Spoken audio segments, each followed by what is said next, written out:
Tänane päev võib tunduda ühena sellistest, mis võib-olla ei ole kõige mõnusam, kõige lebam, kõige päikeselisem nii-öelda.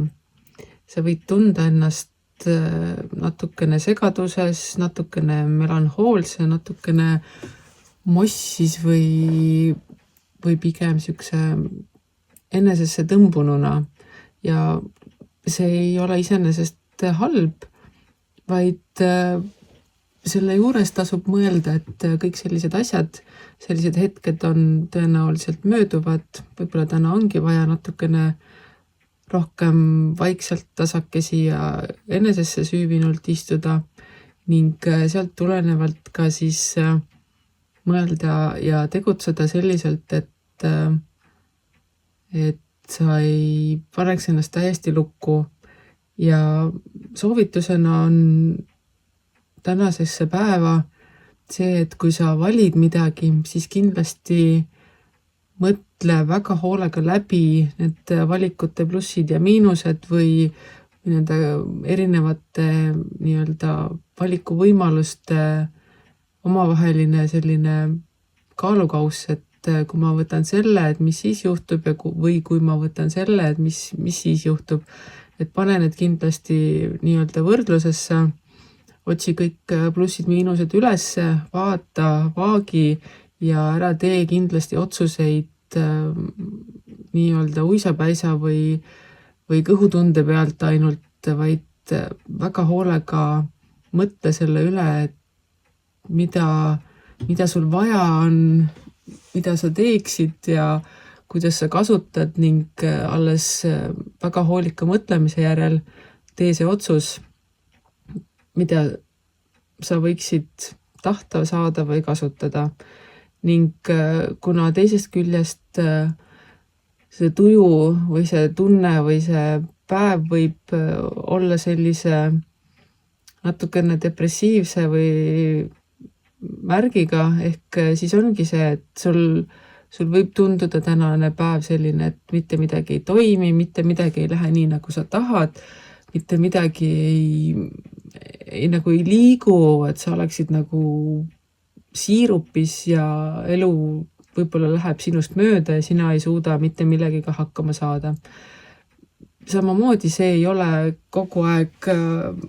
väga halb, võib-olla peabki tegema mõne pausi või võtmagi aja maha, kuid selle juures on samamoodi märka võib-olla siis ümbritsevat,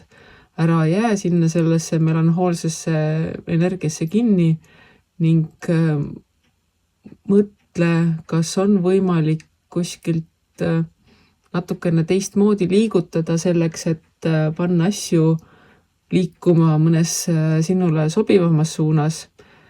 sest meid ümbritsevalt on võimalused igasugused olemas ja meie nii-öelda ülesanne on neid võimalusi märgata, need tähele panna ning nendest kinni haarata. Universumil on alati selline nii-öelda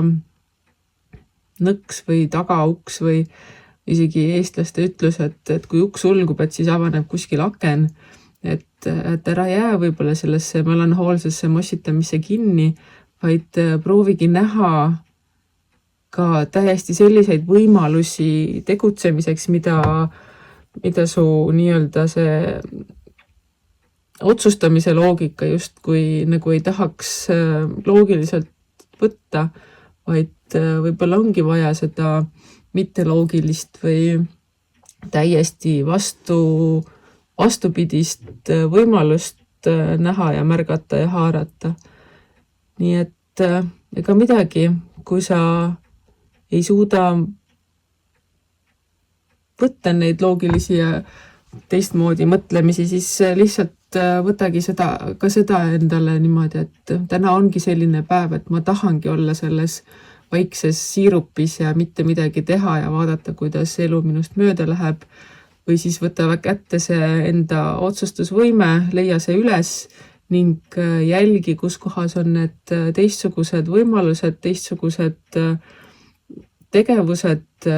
kui tavaliselt ning mine tea, mis selleski siis tulevikus välja võib tulla. Nii et mõtle, kaalu, vaagi ja siis otsi erinevaid võimalusi.